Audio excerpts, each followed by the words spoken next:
على رسوله الكريم أما بعد فأعوذ بالله من الشيطان الرجيم بسم الله الرحمن الرحيم إن المتقين في جنات وعيون آخذين ما آتاهم ربهم إنهم كانوا قبل ذلك محسنين كانوا قليلا من الليل ما يهجعون وبالأسحار هم يستغفرون وفي أموالهم حق للسائل والمحروم وفي الأرض آيات للموقنين وفي أنفسكم أفلا تبصرون وفي السماء رزقكم وما توعدون فورب السماء والأرض إنه لحق مثل ما أنكم تنطقون صدق الله العظيم۔ سورہ ذاریات کی قید القوم کی آیات گزشتہ آیات مبارکہ میں اللہ سبحانہ و تعالی نے معاندین کا تذکرہ کیا اور ان لوگوں کی تفصیلات بیان فرمائی ہے جو خراس اٹکل بچوں سے کام لینے والے محض تخیلاتی توہماتی باتیں کرتے ہیں،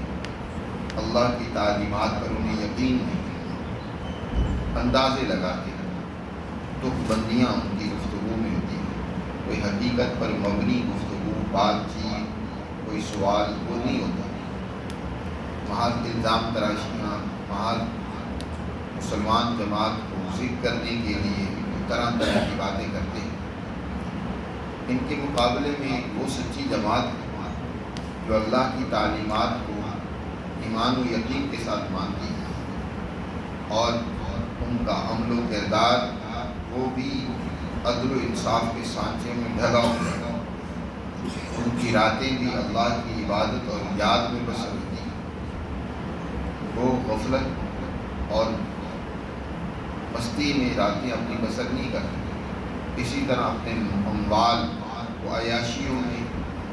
اور اپنی بدماشیوں میں نہیں استعمال کرتے، بلکہ اپنے مال کو جو انہوں نے محنت سے کمایا وہ انسانی ضرورت کے لیے محتاجوں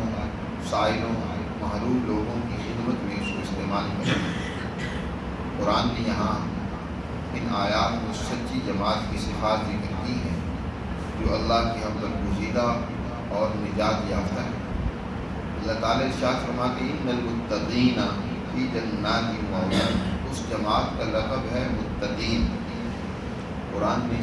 متقین کا یہ لقب اس سچی مسلمان جماعت کو متعدد مقامات پر دیے اور یہ لقب در حقیقت ان کی اس صفت تقویٰ کی بنیاد پر ہے جو ان میں سب سے نمایاں طور پر پائی جاتی ہے۔ تقویٰ اس کے بارے میں پہلے بارہا تشریح ہو چکی ہے۔ پیران پیر شیخ عبدالقادر جیلانی رحمۃ اللہ علیہ اس تقویٰ کی تشریح اس آیت مبارکہ سے کرتے ہیں، ان اللہ یأمر بالعدل والإحسان وإیتاء ذی القربى وینہی عن الفحشاء والمنکر والبغی، جس میں اللہ نے 3 باتوں کا حکم دیا ہے اور 3 باتوں سے منع فرمایا، ان میں سے جو سب سے پہلی بات اس کے کرنے کا حکم دیا ہے متقی وہ جماعت ہوگی جو دنیا میں عدل و انصاف کو قائم کرے، یأمر بالعدل جو عدل کا حکم کرے، خود بھی عدل کے مطابق زندگی گزارے، وہ متقی جماعت کا نمایاں اور امتیازی اور پہلا وصف ہے۔ تو وہ جماعت جس میں یہ صفات پائی جائے جو متقین کی جماعت ہے، ان کی اپنے اعمال و کردار کی وجہ سے اللہ ان کو باغوں میں اور چشموں میں کل قیامت کے دن داخل کریں گے، جنتوں میں اور چشموں میں، جہاں ہر طرح کے چشمے بہہ رہے ہوں گے،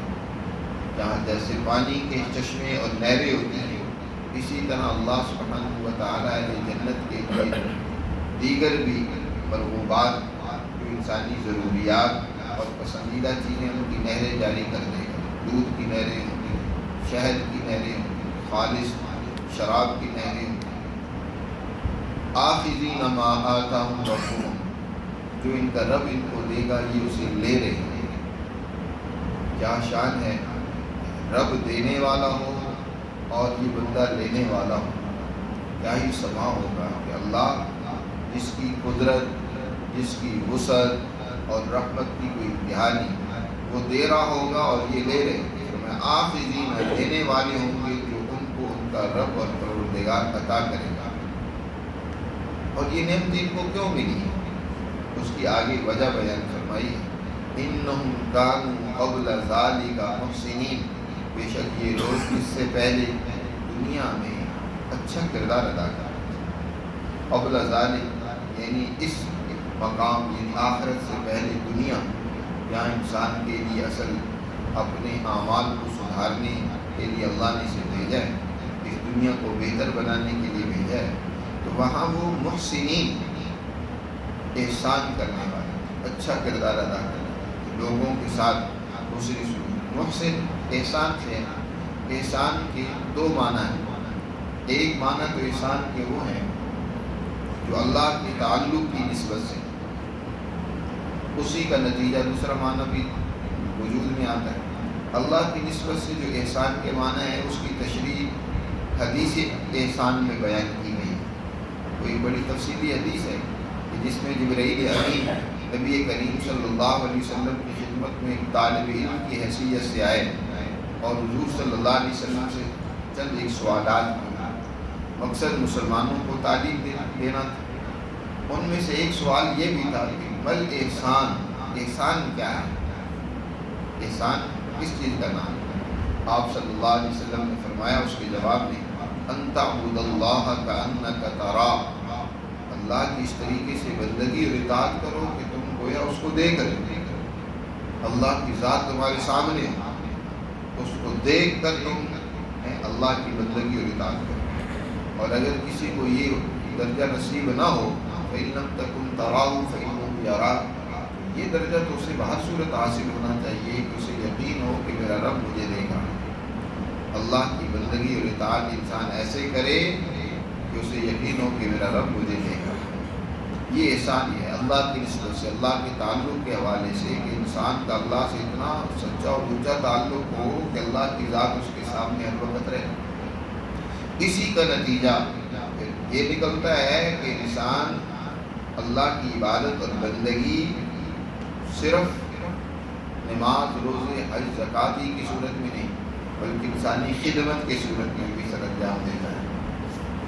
اسی کو حضرت مولانا عبید اللہ صدیقی رحمۃ اللہ علیہ فرماتے ہیں کہ خدا پرستی کا لازمی نتیجہ انسان دوستی کی صورت میں ظاہر ہوتا ہے۔ جتنا کوئی خدا پرست ہوتا ہے اتنا ہی وہ انسان دوست ہوتا ہے۔ انسانیت کی خدمت، ہمدردی، خیرخواہی، ان کے مسائل کو حل کرنے کی فکر اور کوشش یہ اس میں پیدا ہو جاتی ہے۔ محسنین یعنی دوسروں کے ساتھ بھلائی کرنے والا، اچھا سلوک کرنے والا، اس احسان کا نتیجہ اس احسان کی صورت میں ظاہر ہوگا کہ وہ لوگوں کے ساتھ اچھا سلوک کرے گا، لوگوں کے ساتھ بھلائی کرے گا، لوگوں کے ساتھ نیک برتاؤ کرے گا۔ جس خدا پرستی کے نتیجے میں انسانیت کی ہمدردی پیدا نہ ہو تو خدا پرستی بھی سوچنے والی بات ہے، اس کے بارے میں فکر مند ہونے کی ضرورت ہے۔ وہ گویا خدا پرستی سچی نہیں ہے۔ اگر ایک انسان خدا پرستی کر رہا ہے، عبادات میں تو بڑا شغف رکھتا ہے، لیکن اس کے رویے درست نہیں ہیں، انسانوں کے ساتھ، عام لوگوں کے ساتھ بھلائی کی سوچ نہیں ہے، ان کو نقصان پہنچاتا ہے، اذیتیں پہنچاتا ہے، سخت مزاج ہے، کسی کی وہ تکلیف سے اسے کوئی اس پر اثر نہیں ہوتا، معلوم ہی ہوا کہ یہ جو خدا پرستی کر رہا ہے یہ بھی ڈھونگ اس نے رچایا ہوا ہے، یہ منافقانہ خدا پرستی ہے۔ وگرنہ جب بھی خدا پرستی پیدا ہوتی ہے تو اس کا لازمی نتیجہ انسانیت کی ہمدردی کی صورت میں جاتا ہے۔ آج بڑے بڑے مذہبی لوگ جو عبادت میں تو بڑے عابد ہوتے ہیں، ہم جیسے نماز تو کوئی نہیں چھوڑے گی، لیکن جہاں کی انسانی خدمت کی بات آتی ہے، انسانی مشکلات اور مسائل سے ان کو نکالنے کی بات آتی ہے، وہاں ان کو کوئی پرواہ نہیں ہوتا۔ وہ سمجھتے ہیں کہ یہ تو دنیا داری ہے، اس کا تو دنیا سے تعلق ہے، یہ دنیا داری سے ہمیں کنارہ کشنا ہے۔ بس اپنے محدود دائرے میں انہوں نے بنایا ہوا اپنی نیکی کا تصور، بس اسی میں وہ مگن رہتے ہیں۔ آج ملک پاکستان میں انسانیت جس قدر بے بسی، مظلومیت، بے کسی کی زندگی گزارتی ہے، اس کی فکر کریں۔ اور پھر یاد رکھو انسانی خدمت کا ایک درجہ ہوتا ہے انفرادی طور پر، کہ آپ کسی کے ساتھ بھلائی کر دیں، کچھ اس کو رقم دے دیں، کچھ اس کے اور مسئلے کو حل کر دیں، یہ بھی اچھی چیز ہے، لیکن اس سے مسائل حل نہیں ہوتے۔ مسائل حل ہوتے ہیں کہ مسائل پیدا کرنے والے نظام کے خاتمے کی فکر، اس کی کوئی حکمت عملی ہے جس کے نتیجے میں مسائل انسانیت کے لیے پیدا ہو۔ مسلمان جماعت صحابہ کرام رضوان اللہ تعالی علیہم اجمعین نے اس وقت غربت پیدا کرنے والے اس نظام کو توڑا، اس وقت مسائل ظلم زیادتی پیدا کرنے والے سسٹم سے ٹکرائے، ان نظاموں کو انہوں نے پاش کیا۔ پھر نتیجہ یہ نکلا اگلے دور میں کہ لینے والے نظر نہیں آتے تھے، دینے والے تھے۔ دینے والا ہوتا تھا، تلاش کرتا تھا کہ کوئی مل جائے جس کو میں اپنی زکوٰۃ دوں، اپنا صدقہ دوں، اپنی کوئی خیرات دوں، لیکن لینے والا کوئی نہیں ملتا تھا۔ یہ دور پیدا ہوا مسلمانوں کی اس جدوجہد کی نتیجہ، اور آج دن بدن لینے والے بڑھتے چلے جا رہے ہیں۔ وجہ یہ ہے کہ انفرادی طور پر ہم ایک وقتی مسئلہ تو کسی کا چلو حل کرتے ہیں، لیکن اس کا مستقل مسئلہ تو حل نہیں ہوگا جب تک کہ سسٹم باقاعدہ اس کے مسئلے کو حل کرنے کے لیے کوشش نہیں کرے۔ پھر یہ ہے کہ ایک انفرادی طور پر آپ نے کسی کا مستقل مسئلہ بھی حل کر دیا تو سسٹم جب مستقل ہی خرابی پیدا کر رہا ہے، مسائل ہی پیدا کر رہا ہے، تو اس کو نہ ختم کریں۔ آپ یہی وجہ ہے کہ دیکھیں کہ صحابہ کرام کی اجتماعی جدوجہد وہ ظالم طاغوتی نظاموں اور سسٹموں سے ٹکرانے کی ساری زندگی حضور صلی اللہ علیہ وسلم کی زندگی دیکھیں۔ آپ صلی اللہ علیہ وسلم بادشاہوں کو خطوط جو لکھتے ہیں، آپ نے صلح حدیبیہ کے بعد مختلف حکمرانوں کے خطوط لکھے، حکمرانوں کو خطوط لکھے، ان میں ایک بات تقریباً سب میں تھی۔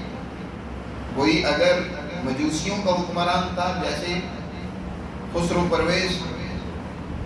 تو اس کو لکھا کہ میری بات مان لے، جو میں نظام، جو میں تعلیمات لے کر آیا ہوں انہیں تسلیم کر لے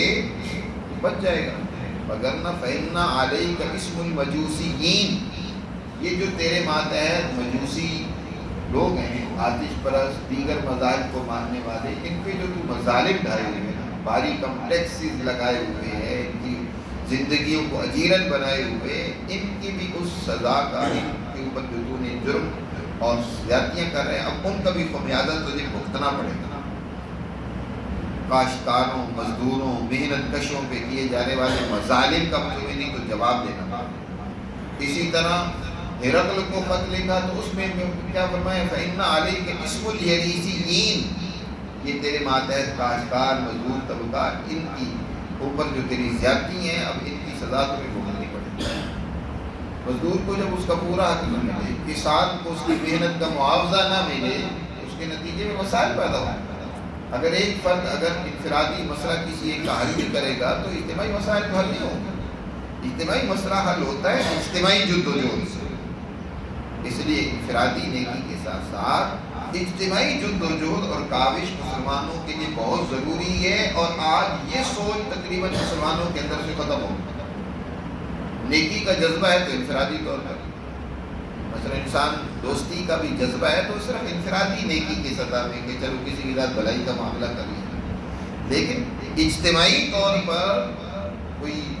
عدل و انصاف پر مبنی سسٹم قائم ہونا چاہیے، اس کے لیے کوئی جدوجہد ہو، کاوش ہو، اس کے لیے کوئی نئی نسل کی تربیت ہو، اس کے لیے کوئی آج مسلمان سوچ ہی نہیں رہا، اس کی طرف دھیان ہی نہیں جاتا۔ فرمایا اللہ سبحانہ و تعالیٰ نے متقین کی جماعت وہ ہے جو دنیا میں محسنین کی جماعت ہے، بھلائیاں، نیکیاں ہیں، دوسروں کے ساتھ اچھائیاں کرنے والے لوگ ہیں۔ ایک طرف تو یہ کہ انسانیت کے ساتھ ان کا تعلق احسان، نیکی اور برتاؤ کا تھا، اور دوسری طرف یہ کہ کانوا قلیلا من اللیل ما یہجعون، ان کی راتیں بہت کم سو کر گزرتی تھیں، راتوں کو غافل ہو کر سوئے نہیں رہتے تھے، یا راتوں کو اپنے شباب و شراب میں نہیں گزارتے تھے۔ کانوا قلیلا من اللیل ما یہجعون، بلکہ وہ بالاسحار